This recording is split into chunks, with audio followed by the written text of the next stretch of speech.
대한민국 99%를 위한 편파 방송 나는 꼽살이다 제159회 2부 시작합니다.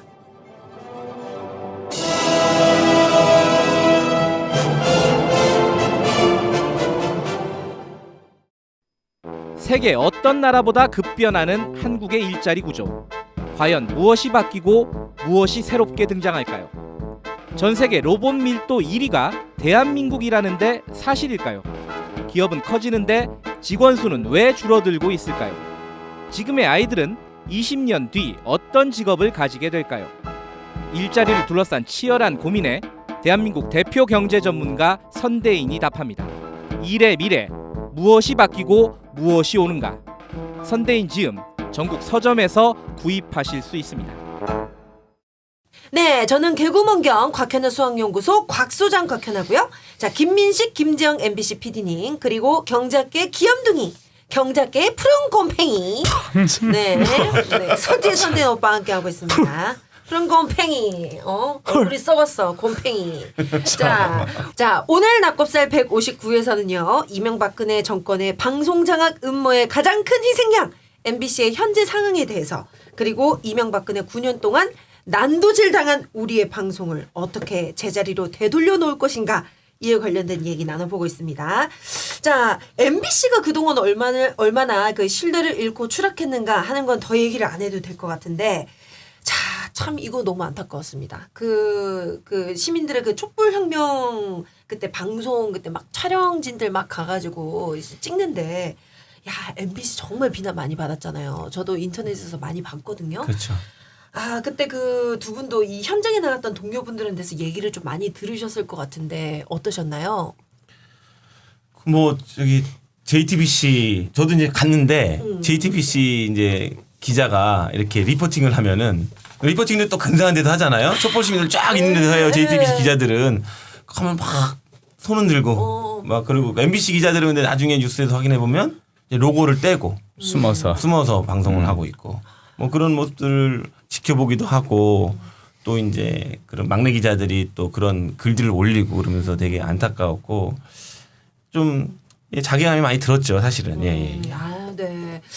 자, 그런데요. 그러다 보니까 이 한편에서 또 이런 회의적인 시각이 있습니다.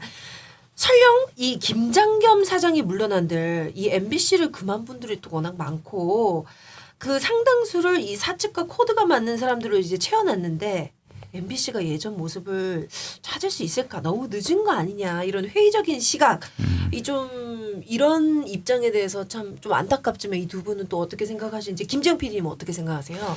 저는 좀 다르게 생각하는데요. 네네. 왜냐면은 저희가 이제 사실 종편이 처음 만들어졌을 때 그게 쉽게 성공하겠냐. 맞아요. 그랬잖아요. 그런 시각도 있었죠. 근데 그 JTBC 노회한 홍석현 회장이 딱 그 손석희 사장을 데려가지 않습니까? 그래서 시스템을 사실 거의 MBC처럼 만들었다고 저는 봐요. 예, 그 MBC 예전의 문화, MBC의 문화, 그 창의적인 거, 그리고 선후배 사이에 스스럼 없는 소통, 이런 것들을 문화를 만드는 거거든요. 그 문화가 결국은 저는 지금 현재 JTBC의 약진이랄까? 이런 거 저는 그렇게 가졌다고 봐요. MBC는 JTBC보다 훨씬 규모도 크고, 근데 그만큼 또 아직은 유능한 사람이 많이 남아 있습니다. 그럼 그분들이 이제 그런 예전의 MBC의 문화를 복원을 하면 시간은 걸리겠지만 시스템만 복원이 되면 좋은 콘텐츠는 저는 아주 신속하게 나올 수 있다고 봅니다. 그게 이제 중요한 건 이제 그런 것까지 가게 되는 과정이 너무 정치적으로 지금 소모적이고 뭐 이러니까 이제 문제인 거지. 사실 저희는 정말로 상식 있는 사장이 상식 있게만 와서 이렇게 뭔가를 하면은 저희는 예전 MBC 문화 금방 되찾을 수 있다고 봅니다. 아, 네. 예, 왜냐면 지금 아까 선대인 소장님이 비정상이라고 하는 사람들 있잖아요. 그분들이 많지가 않아요, 생각보다. 소수의 그분들. 소수. 예. 그분들 말고는 사실은 별로 정당성이 없어요. 예. 근데 제가 얼마 전에 목포 MBC 아카데미에 이제 강연을 갔어요. 근데 목포 MBC 사장도 김장겸 꼬붕이라고 하던데. 그렇죠. 그렇죠. 그리고 예. 그 사람이 근데 김장겸도 뭐 사실은 탄핵 정국 속에서 이제 새로 사장으로 그렇죠. 임명이 됐잖아요. 네. 사장이 됐잖아요. 네. 근데 그 사람들도 그렇다면서요. 같이 세트로. 같이 맞아요. 야, 도대체 얼마나 이게 전국 곳곳에 예, 아니 그러니까 MBC. 탄핵 그 바람 속에서도 뭐 자기네들이 그 안에서 3년간 그렇죠. 예. 챙기려고 자리를 챙기려고 꼼꼼하네. 다 자기들 사람을 그렇죠. 이렇게 박아놓고. 맞아요. 참. 근데 이게 그런 알박기. 그런 지방사들까지 포함해서 이렇게 다 바꿀 수 있나요?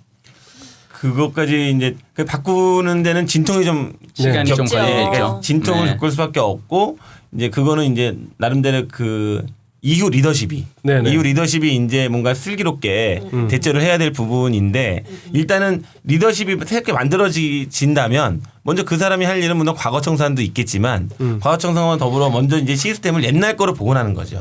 근데 저희가 다 DNA가 있거든요. MBC 그렇죠. DNA가. 네. 네네. 그 김민희 선배가 말씀하신 것처럼 우리한테는 100명의 손석희가 있다. 네네. 뭐 5년 후, 10년 후에 하여튼 제2의 손석희가 될 만한 훌륭한 그런 자원들이 아직 MBC 안에 많이 있으니까. 그러니까 네. 저는 사람들이 다들 지금 JTBC 뉴스 그러는데 JTBC 뉴스는 손석희 한 사람이 어떻게 보면 그 리더십으로 네, 네. 끌어가서 간 건데 저는 어떤 한 사람이 이끌어가는 방송도 좋지만 그런 손석희와 그런 그 뭐 최승호라든지 이런 사람들을 만들어내는 시스템도 우리에게는 소중하다고 생각하고요. 그럼요. 그 시스템을 네. 되살리는 게 저는 더 중요하다고 믿습니다. 네, 네네. 네. 그럼요. 아예 저도 믿습니다. 네. 자 지금 보니까 뭐 자꾸 코맹맹이 소리를 내네요. 경제학계 푸른 곰팽이 씨. 왜냐면 제가 감기 뒤끝이 아직 좀 남아 있습니다. 그러니까 이 연세가 있으셔가지고 골골거리세요. 연세는 연세라고 할 김민식 때까지는 PD가 아니 근데 이분이 더 진짜. 들어 보이시는 것 같기도 하고. 아 그래서 지금 또 이 선택 오빠가 경제학자니까 이 경제학적인 또 이 관점에서 좀 얘기를 해주셔야 될 것 같아요. 이 사실 이 부정부패, 예산 낭비 이런 것들을 이제 언론에서 감시하고 지적을 해야 되는데 그게 제대로 구실을 못하면 다 이 우리 국민들에게 경제적 피해로 돌아오지 않을까라는 생각이 드는데요. 저의 뭐 이런 수학연구소 곽소장다운 논리에 대해서 이 경제학자의 입장 어떻게 생각하시나요? 우습게 보죠. 그래요. 네네. 알겠어요. 아 웃어야 되는데 웃어야 되는데 웃어야 되는데 게스트로서는 되게 잘 적응이 안 되는 웃어야 스튜디오 되는데 분위기. 죄송합니다. 네네. 저희 별로 안 친해요. 안 친해요. 네. 네. 콜 뜯어요 서로. 근데 수학연구소가 도대체 뭐 하는 연구소인지 모르겠어요. 이게 아무런 결과물이 없어요. 이게 아니 MBC는 망가졌다 하더라도 방송 결과물이 나오잖아요. 수학연구소는 결과물이 안 나와. 지금 시간 없어. 지금 네. 빨리 얘기해요 빨리. 네. 아까도 잠시 말씀드렸는데요. 이게 사실은 경제학에서 이야기할 때는 물론 현실에서 완벽하게 구현되지는 않지만 완전한 시장, 완전한 경쟁이 존재하는 완전한 시장이라는 걸 전제로 하고 있고 이것은 사실은 또 완전한 정보. 그러니까 사람들이 그렇죠. 최대한 좋은 그러니까 올바른 정보, 왜곡되지 않은 정보들을 가지고 제대로 판단을 내린다라는 걸 사실 전제로 하는 거죠. 사실 물론 이게 뭐 현실에서 그대로 다 실현되기는 어려운데 다만 그게 그래도 의미하는 바는 뭐냐면 정보가 왜곡되면 사람들이 충분히 얻을 수 있는 어떤 경제적 혜택들을 사실 이 시장 메커니즘에서도 제대로 얻을 수 없다라는 거거든요. 근데 완벽한 정보가 이렇게 유통되지 않는 건 뭐 고사하고 아예 사람들 판단을 정반대로 오도하는 또는 왜곡하는 이런 정보들이 계속 나온다. 그러면 아까 이제 뭐 주권자로서 우리는 굉장히 잘못된 선택을 하게 되기도 하지만 소비자로서 또 경제 활동의 주체로서도 굉장히 이상한 선택을 엉뚱한 선택을 하게 될 가능성이 아니 있거든요. 왜곡된 거 말고도 왜 자꾸 MBC에서 그런 뉴스 나와요? 뭐 못생길수록 많이 먹는다 이런 거 왜 그런 뉴스 내보는 거예요? 뭐 아니 그러니까 그건 나 진짜 좀 뭐 이런 뉴스를 내고 알통 뉴스 알통 뉴스 진보일수록 뭐 알통 저는 그 사람들이 저보고 이제 지난 몇 년 동안 이렇게 MBC 주조에서 근무하면서 MBC 뉴스를 봤는데 그중에 최악의 뉴스는 뭐냐고 물어보는데 제가 하는 얘기는 뭐냐면 최악의 뉴스는 TV에 안 나온 뉴스다. 어. 뭐냐면 해야 될 뉴스를 안 하는 거예요. 네. 그러니까 최순실 게이트가 터지고 이 JTBC에서 태블릿을 보도하고 나서 한 달 동안을 MBC에서는 최순실 이름도 안 나오고요. 네. 비선 실세라는 말 자체를 네. MBC 뉴스에서는 그러니까 뭐냐면 뉴스를 정작 사람들이 가장 궁금해할 부분에 대해서 뉴스를 안 하려다 보니까 아주 창의성을 발휘해서 이런 알통 뉴스라든지 뭐 이런 뭐 외모 소시지 뭐 뉴스 뭐 동물 뉴스. 동물 뉴스 이런 것들을 만드는 거죠. 되게 슬퍼요. 그러니까 이게 언론의 주요한 기능이라는 게 사실 아젠다 세팅 기능이라고 그렇죠. 그러잖아요. 근데 그 네. 아젠다를 세팅한다는 건 사실은 어떤 아젠다는 사실은 뭐 공론장에 올려야 되는데도 불구하고 이걸 세팅을 안 할 수 있다는 거거든요. 그렇죠. 그 권력이 사실 굉장히 그렇죠. 크다는 거고요. 그다음에 제가 직접 이제 아까 관련해서 이렇게 느꼈던 건 뭐냐면 전에 같으면 PD 수첩 같은 데서 저한테 자주 인터뷰 요청이 와요. 근데 네. 그게 언젠가부터 뚝 끊겼을 뿐만 아니라 몇 년 전에 마지막 인터뷰를 할 때조차 네. 그때 온 PD가 이런 이야기를 하는 거예요. 이게 소장님 이 방송이 나가긴 쉽지 않을 것 같은데 그래도 뭐 이거 여쭤보겠습니다 이렇게 이야기하고요. 저도 그 분위기를 아니까 실컷 이야기 안 하고 이거 어차피 방송이 안 나가겠죠. 이렇게 하는 장면들이 생긴다는 거죠. 아, 그러면 그러니까 주로 정부 정책에 대한 어떤 네, 그렇죠. 비판적 그러면 목소리겠죠. 예. 그 목소리는 진짜 다 거세가 되는 거예요. 네. 그러니까 아까 이제 뭐 꼭 아젠다까지는 아닐지 몰라도 아니더라도. 어떤 제가 말하는 예를 들면 뭐 정부 정책이라든지 지금 시장 흐름에 대해서 이야기하는 부분들이 제대로 전달이 안 되잖아요. 그러면 그냥 이렇게 다 거세된 정보들 그런 정보들만 전달이 되는 거죠. 맞아요. 그러면 사람들이 되게 어찌 보면 한쪽 편향의 이야기들만 듣게 되는 거고 그러면 편향된 판단을 하기 되게 쉽죠. 근데 그 벌거벗은 벌거벗은 엉덩이래. 벌거벗은 임금님. 뭐예요?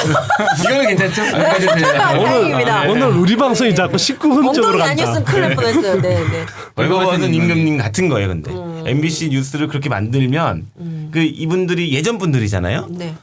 이른바 이제 극우적인 인사분들도 다 옛날 매체를 주로 보잖아요. 그러니까 뭐냐면 그렇게 해서 MBC, KBS 이런 쪽에서만 이렇게 정보가 거세되면 사람들이 모를 거라 생각하는 거예요. 그렇죠. 옛날 생각이 적혀 있으니까 뭐냐면 MBC에서 지금 이 경영하시는 분들도 그런 사고방식이 있는 거예요. 자꾸만 쟤네들 뉴스 해봤자 종편이야. 뭐 어디 뭐 팟캐스트야. 뭐 인터넷이야 이러면서 그런 뉴 미디어들을 또 이 사람 양반들이 이게 별로 안 좋아해요. 네. 그러면서 자기네들 2% 3% 나오는 뉴스를 만들면서 여기서 뭔가를 하면은 마치 세상을 잘 세상 뭐 지우자. 할수 있을 것처럼 옛날처럼. 그렇게 막 하고 다니는 거예요. 세상에 이렇게. 지금 흐름을 지금 모르고 예, 계시네. 그러니까요. 그러니까 뭐냐면 네네. 제 생각 아마 굉장히 지금 제 나름 상상인데 아마 막 만나고 다니겠죠. 뭐 여기 열심히 이제. 국회라든지 뭐 여기 저기 여의도에 있는 뭐 그러니까 지금 집권하시는 분들 말고 자기네들 편이 돼줄 사람들을 막 만나고 있으면서 막 우리 없으면 당신네들은 뭐 어떻게 될 거야 뭐 하지만 이미 MBC라는 매체의 영향력이라는 게 정말 무한도전 뭐라든지 이런 거 빼놓고는 네. 지금 이미 영향이 없어요. 네. 예. 근데 이제 그걸 모르시고 자꾸만 이제 이 자기네들이 큰 힘이 있는 것처럼 지금 착각들을 하고 있는 거죠. 어떻게 저 보면. 컬럼 제목 뭐라고요?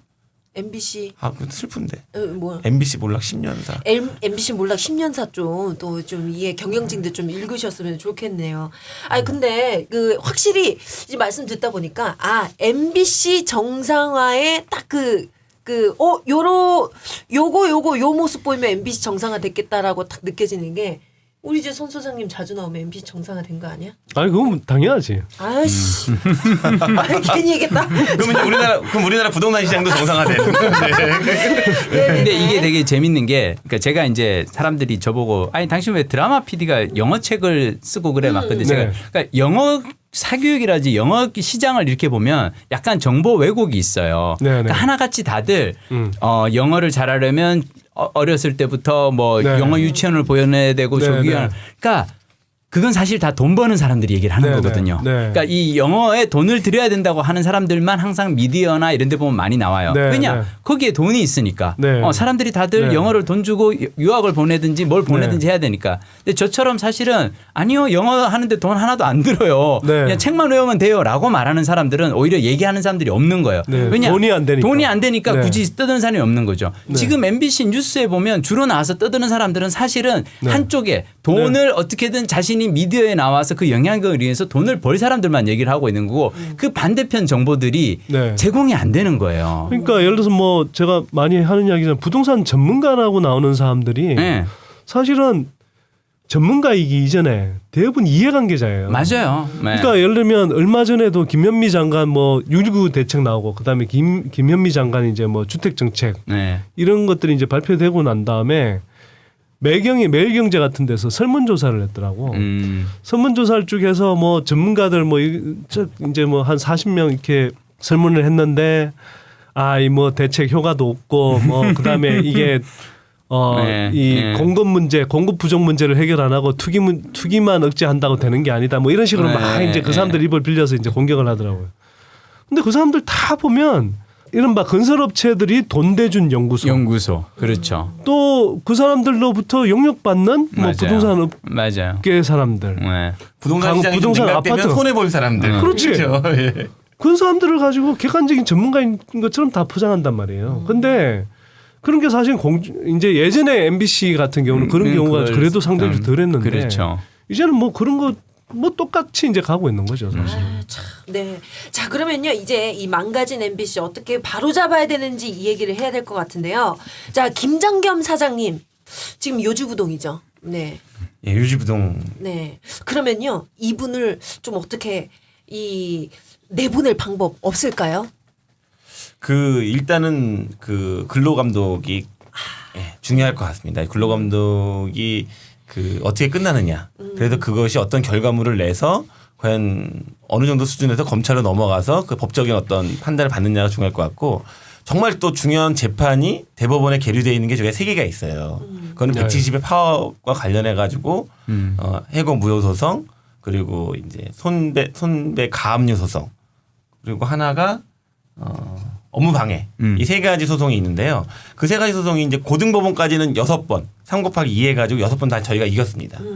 파업은 공정했고 파업은 정당했고 공정방송에 대한 조합원들의 요구는 근로 조건이다. 이게 굉장히 중요한 판결이거든요. 그것이 만약에 저희가 6개 3개의 대법원 판결이 고등법원의 지금까지 취지에 맞게끔 난다면은 그게 굉장히 또 큰 터닝 포인트가 될 겁니다. 왜냐면은 정말로 지금까지 형 경영진이 노동조합을 탄압하고 170 파업을 불법 파업이라고 했던 그 모든 것들 전제가 다 법적으로 끝나는 거거든요. 법적인 판단이. 그래서 저희는 고용노동부의 이제 근로감독 그리고 이 대법원의 판결 이런 법적인 테두리에서 이것들이 완비가 된다면 당연히 정치적으로 제도적으로 저희가 지금 현 그런 거에 책임이 가장 큰 김장겸 사장 체제는 잘 정리되지 않을까 상식적으로 그렇게 생각하고 있는데 그 과정에서 만약에 저희가 뭔가 물리적으로 뭔가 노동조합이 대중들에게 뭔가 이 사항을 더 전파해야 되고 한다면은 그 싸움을 전개를 해 나가야겠죠. 네. 저희도 뭐 적극적으로 응원하겠습니다. 네네. 자, 그러면 이 사실 MBC뿐만 아니라 이 KBS와 뭐 EBS까지 다 합쳐서 이 공영방송에 막강한 영향력을 발휘한 데가 바로 이 방송통신위원회입니다. 방통위, 네, 이 이명박근혜 정권 때 이곳이 바로 이 정권의 방송 장악의 본진이었다.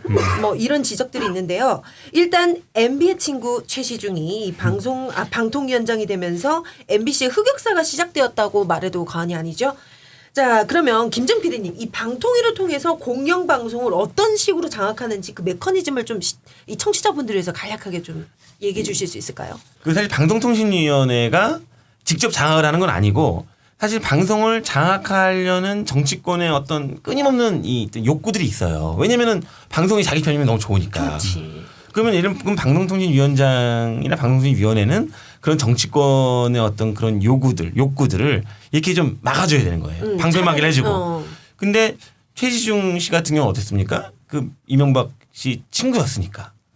뭐 거의 이명박 씨가 해달라는 따라 다 해준 거죠. 그리고 스스로도 이제 동아일보 출신이니까 그럼 뭐 옛날 그 구미디어한테 이 종편을 이렇게 좀 해준 거죠. 그리고 뭐 사실 정현주 사장 내쫓는데도 사실 일부 관여를 하기도 했고.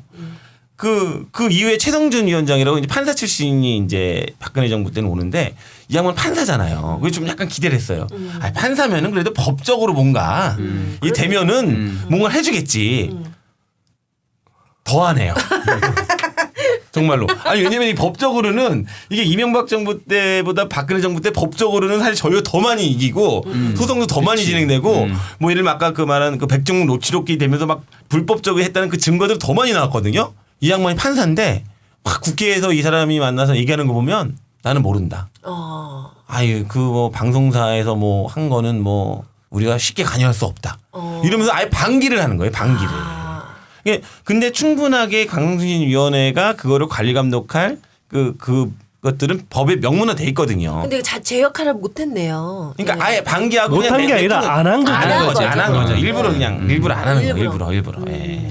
그 예를 들면은 뭐 고영주 지금 박문진 이사장 같은 경우는 문재인이 공산주의다라 뭐 이런 발언으로 무리를 빚기도 했고 뭐 여러 가지로 문제가 있을 수 있잖아요. 그러면 이제 사실 방통위 위원장이 박문진 이사장에 대한 임명권을 가지고 있거든요. 그러면은 이게 뭔가를 조치를 해야 될 거 아닙니까? 그런 사태가 났으면 뭐 자중해라 할지 이런 그런 말 자체도 안 나오는 거예요. 뭐 물러나라가 아니라 뭐 이런 MBC가 이렇게까지 막 하고 노사 분쟁이 크면은 그거에 대해서라도 뭔가 사실 우리가 양비론이라도 바랄 거 아니에요?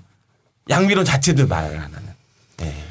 에이, 그 정도 양식이 있는 사람이면 이 정권에서 방송에 근데 저는 굉장히 놀랐어요. 아니 그래도 판사 출신이고 이게 그러면 이 정도 설마 이런 그리고 생각해보세요. 그 양반도 이제 대법관은 아니고 고등법원 판사까지 했으니 그러면 고등법원 판사까지 6번의 소송에서 다 노동조합이 소송을 이겼으면 그 전 단협에서 이미 1심에서 이기면 일단은 채용을 하라고 했거든요. 해고자들을. 1심에서 이기면은 뭐 하는 게 단협 정신이 있어요. 그게 실효가 됐지만 없어지긴 했지만 그러면은 아야 그렇게 난리야 해야 되거든요. 뭐 권고라도 해야 돼. 전혀. 아예 그냥 방임. 예, 방임. 예. 아, 참 심각하네. 네.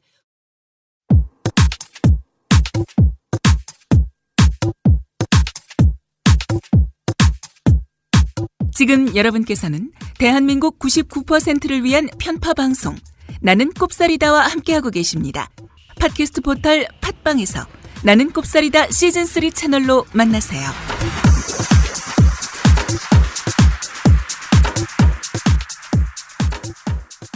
그러면요, 이 정권에 휘둘리지 않는 공영방송을 만들기 위해서 어떤 방안을 좀 생각해 볼 수 있을까요? 공자님께 누가 정치란 무엇입니까 하고 물었더니 정치란 정명 이름을 바르게 하는 것이다. 왕은 왕답게 신하는 신하답게 어버이는 어버이답게 자식은 자식답게. 저는 공영방송이라 그러면 정말로 공영성을 강화하는 것이 가장 중요하다고 생각하고요. 그리고 이게 지금 이제 사실 저는 이제 왜 이 자유한국당이나 뭐 이런 데서 방송 장악 문재인 정부가 방송 장악한다 그러는데 그게 어떻게 방송 장악입니까? 이름은 똑바로 갖다 붙여야 돼요. 그동안 새누리당이 지난 9년 동안 했던 게 방송 장악이고 이제는 장악된 방송을 정상화로 시키는 방송 그렇죠. 정상화를 시키는 네네. 거죠. 지금 이거를 보고 방송 장악이라고 뭐라고 얘기하는 건 정말 그리고 촛불 전국에서 언론 장악에 대한 어떤 국민의 분노가 터져나왔지 않습니까? 지금 네. 정부는 지난 정부 시절에 잘못된 일을 바로잡으라는 그 국민들의 열망 위에서 탄생한 정부고요. 제가 보기에 지난 정부 시절에서 참혹했던 그 언론 적폐를 바로잡는 게 정말 중요합니다.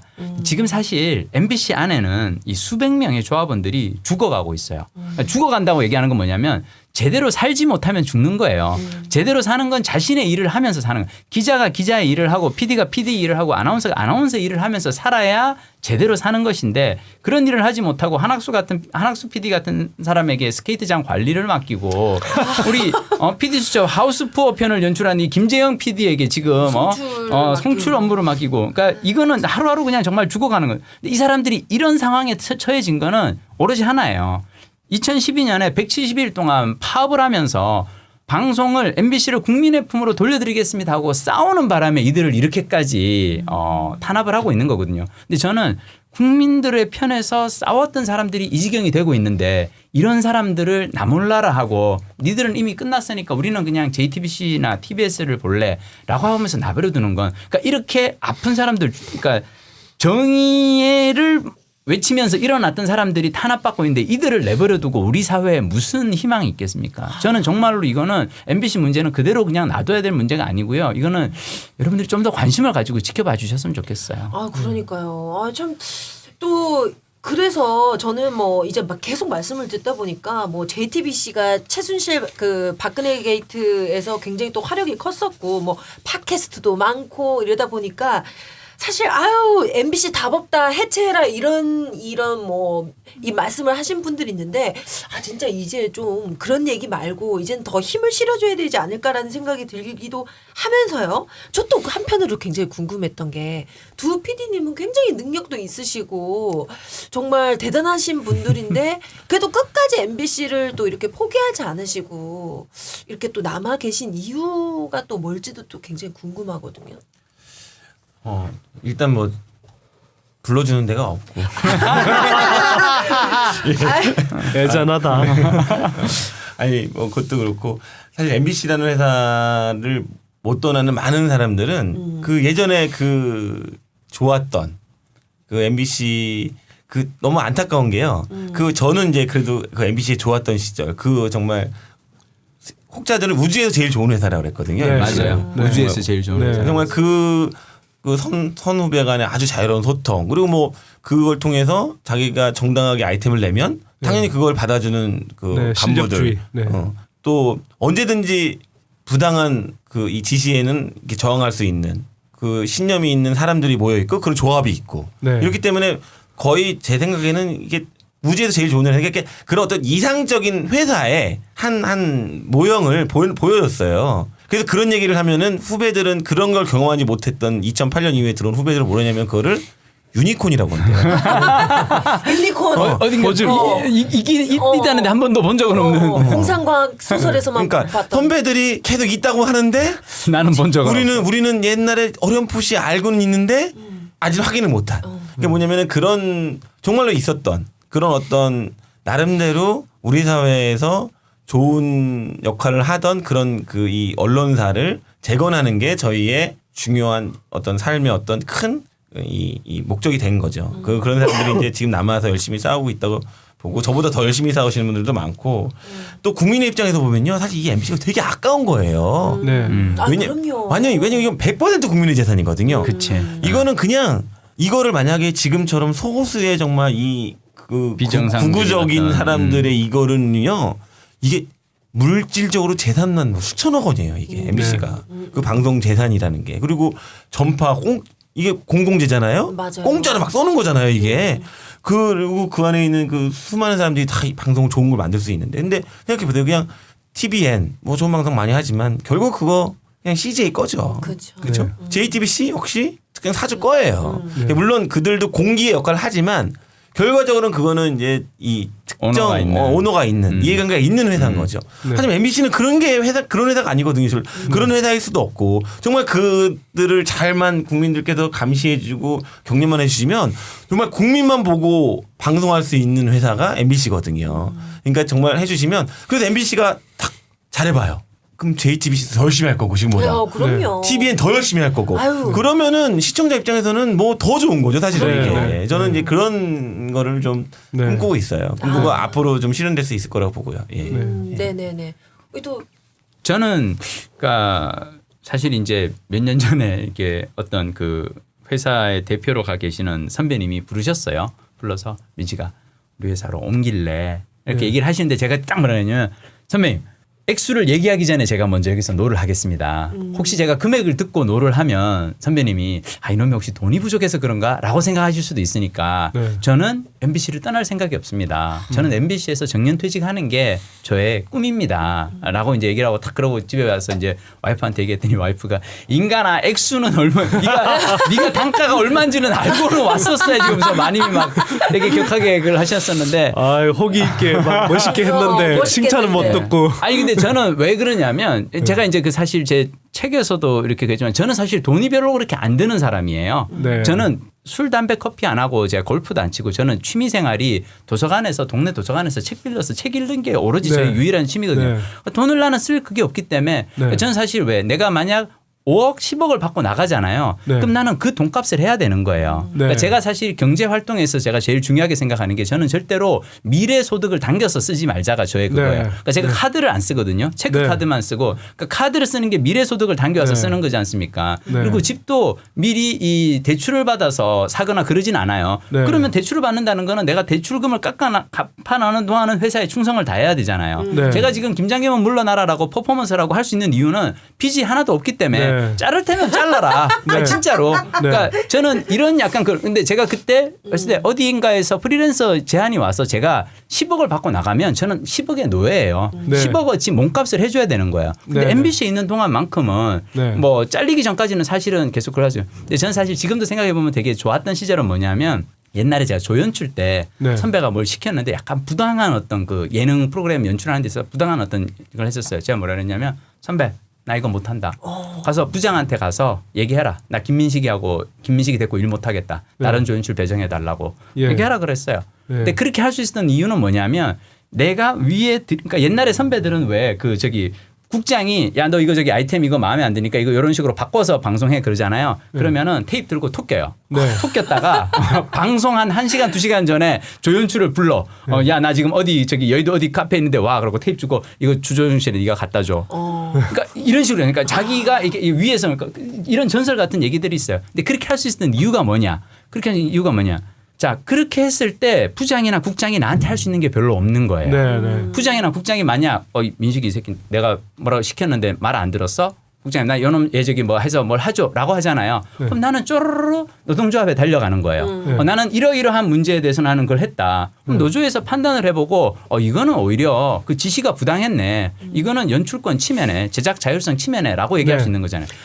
이러한 그게 아름다운 문화가 살아 있었어요. 유니콘. 유니콘. 나도 지금 유니콘 생각했네. 유니콘. 자, 중요한 건 뭐냐면 제가 이제 나이 50입니다. MBC 입사하고 저는 이제 20년이 됐는데 저는 내가 좋았던 시절 물론 지난 사람들이 다들 왜 안 나가느냐 왜 MBC에 있느냐라고 하는데 저는 지난 5년이 제 MBC의 기준이 아니에요. 저는 15년이 기준이고요. 저는 내가 그 누렸던 그 즐거운 생활을 후배들에게 다시 누리게 해주고 싶어요. 그래서 네. 저는 제가 지금 생각하는 건 김재영 PD가 저보다 조금 이제 어리거든요. 제가 항상 하는 얘기 있어요. 김장겸을 치우는 건 내가 할게. 네. 내가 어떻게든 치울게. 그러고 난 다음에는 농계. 당신이 MBC의 부활을 이끄는 그 신세대 MBC의 신세기를 이끄는 바로 이 젊은 세대들이 되어줘라고 제가 내 얘기 했잖아 진짜로. 그렇게 젊진 않아요, 근데. 그렇게 젊지가 않아요. 이미 늙었어, 이라는 게. 그러니까 그게 보이니까 하루라도 빨리 내가 김장겸을 내보내야 된다고 생각하는 거야. 아, 근데 뭐냐면 MBC, 그러니까 물론 이제 뭐 경제적으로 저희가 막 이렇게 쪼들리지가 않죠. 사실 뭐 다른 기업들에 비하면 나름대로 고소득이 있는 직장인데 사실은 그걸 고려하더라도 막 원래 MBC 사람들이 외부에서 끌어오기 진짜 힘든 사람들이었대요. 왜냐면은 몇 억을 더 준다고 해서 이 좋은 제작 환경, 이 좋은 창작 환경을 두고 이거를 두고 굳이 가기는 않는 거예요. 그래서 MBC 사람들이 사실은 밖에서 보기에 좋은 인재니까 스카우트를 해오려고 해도 많이 안 나갔어요. 상대적으로. 근데 진짜 대규모로 나가기 시작한 거죠. 지난 몇 년 사이에 대규모로. 네. 예능 PD만 10몇 명이 나가고 네, 막. 네. 드라마 PD도 10명 가까이 나가고. 나가고 뭐 이렇게 되고 아나운서도 11명 나가고 이런 건데 그러니까 뭐냐면 그러니까 그냥 그냥 이 정도 월급 받으면서 우리가 하는 일에 합당한 월급을 우리가 받으면서 그리고 정말 정년이 보장되는 회사에서 충분하게 내가 가지고 있는 가치를 시청자에게 보여주겠다. 네. 이게 중요한 거거든요. 근데 네. 그거를 지금 사실 못하고 못하니까 사실 저희가 굉장히 많은 사람들이 힘겨워하고 있는 거죠. 근데 그 가치가 정말로 무슨 이게 아니에요. 좌파적 이게 아니라 정말로 그거는 아니, 그럼요. 그리고 그거는 사실 우리 저희 언론 노조 너희네도 언론 노조니까 언론 노조 지령대로 하는 거 아니야 이렇게 무식하게 또 하시는 분들이 있는데 아니 그럼 무슨 얘기냐면 민주노총 소속 현대자동차 노조는 만드는 이유는 민주노총의 정치적 목적을 위해서 그럼 현대자동차를 만드는 게 아니잖아요. 그렇죠. 자동차는 자동차대로 만드는 거고 만드는 그치. 과정에서 우리도 마찬가지예요. 우리가 방송 노동자로서 네. 이게 만드는 과정에서 제작 자율성을 지키기 위해서 노조를 만들었던 거고 네. 그 노조를 통해서 우리 하고 대신 방송 제작물에 대해서는 그 게이트 키핑을 다 거치죠. 네네. 다 거쳐가지고 이게 방송 심의에 걸리지 않게끔 또 과도하지 않게끔 다 그런 균형을 맞춰서 방송을 하거든요, 사실은. 그러니까 그런 환경들 속에서 저희가 방송을 해놨는데 이제 그런 것들이 무산되니까 굉장히 저희가 지금 곤혹스러운 거고 결국 그거를 복원해서 시청자에게 이 MBC를 돌려드리는 거 이게 정말 저희가 하고 싶은 일인 거죠. 네. 네. 자, 오늘 정말 이 2시간 동안 두 분께서 정말 얼마나 또 이 가슴에 쌓인 게 많을까 이런 생각이 들 정도로 또 피를 토하시면서 두 분께서 이 MBC 지금 이렇게 힘들고 문제가 많고 다시 돌려놔야 됩니다. 이렇게 말씀하시는데 두 분의 이 MBC 사랑이 얼마나 또 큰지 또 반면에 저는 그걸 느낄 수 있었던 시간이 아니었나 싶습니다. 재채기 좀 하지 마세요. 네, 분위기 좋은데 꼭 이렇게 초를 치더라. 나중에 이 네. 좋은 시절이 오면 네. 그 아름다웠던 MBC 제작 환경을 다시 정상화하고 좋은 시절이 오면 와서 한번 제작을 한번 네. 드라마건 여기 와서 이렇게 일을 해보시면 코미디든. 이 사람 유니콘이 이거였구나라는 그걸 저희가 꼭 한번 유니콘 좀 느끼게 해주세요. 네네. 빨리 그날이. 당신은 수학 연구를 해야지. 이런 식으로. 자, 빨리 진행하자. 기포지만. 네.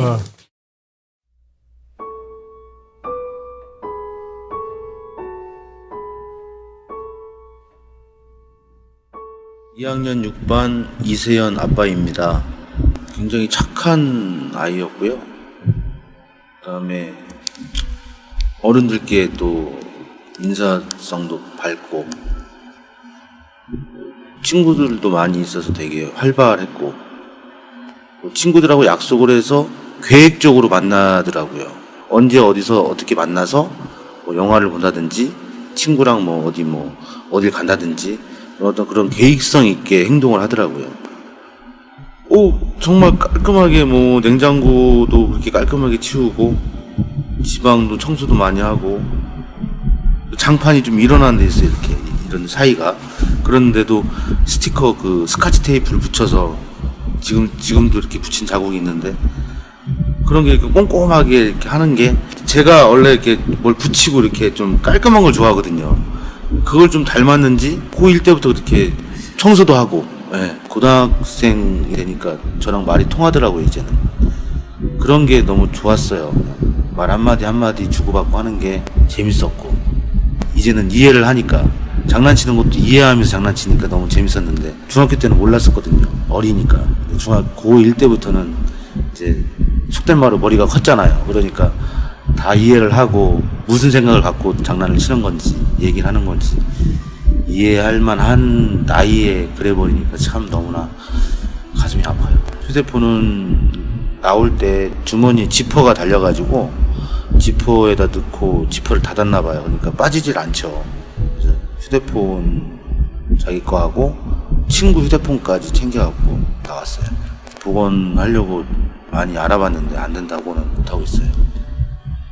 통화도 안 됐는데 복원해서 보고 싶거든요. 사진 찍은 거랑 연락했던 거 등등 보고 싶은데 복원이 안 된다고 하니까 방법이 없네요. 제가 어떻게 매일 똑같은 생각을 하고 있고 참 세연이 참 보고 싶고 정말 그런데 일을 하면서 잠깐 잊어버렸다가 또 생각이 문득 들고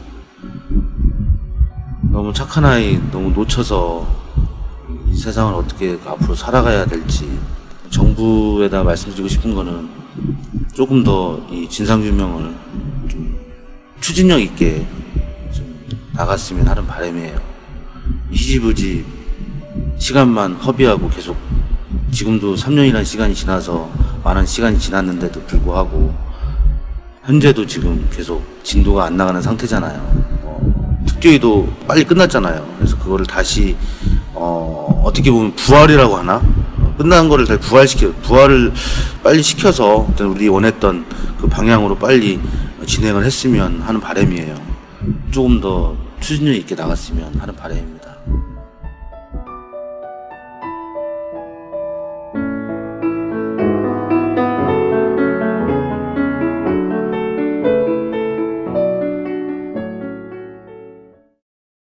다 끝난 거 아니야? 또는 너무 지겹다. 왜 이렇게 길게 얘기하지? 그러나 여러분, 뭐가 지금 되고 있는 게 있습니까, 여러분?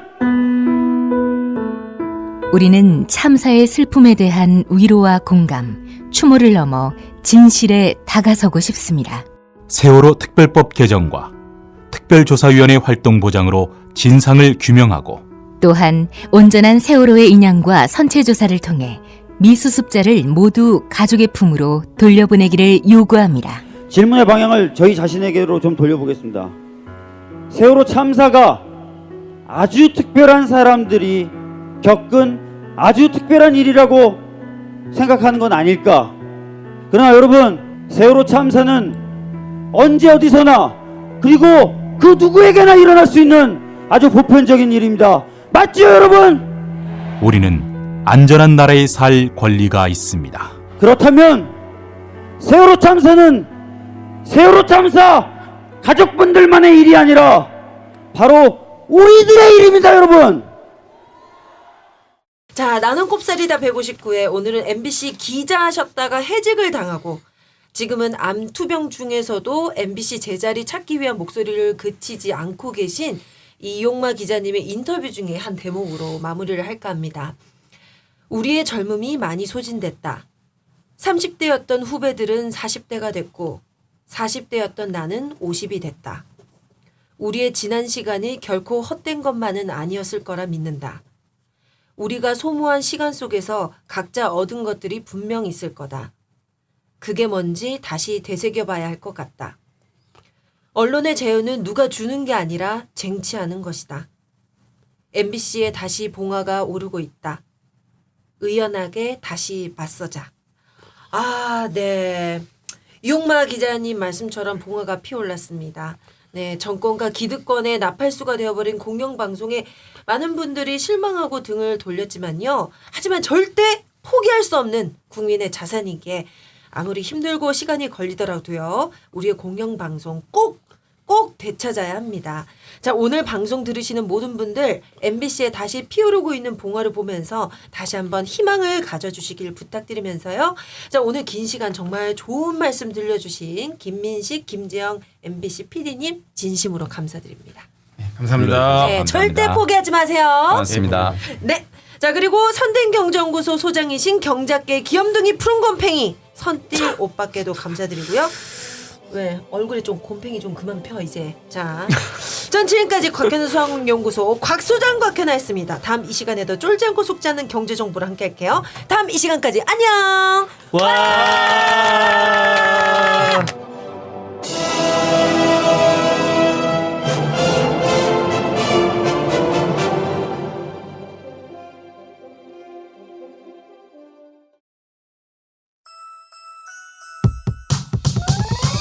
이번 방송 괜찮았나요? 작별의 여운 이렇게 표시해주세요. 다운로드하기, 댓글 달기, 구독하기, 별점 주기. 더 좋은 방송 만들어달라는 약속 이렇게 응원해주세요. 다운로드하기, 댓글 달기, 구독하기, 별점 주기. 기억하셨죠? 다운로드하기, 댓글 달기, 구독하기, 별점 주기.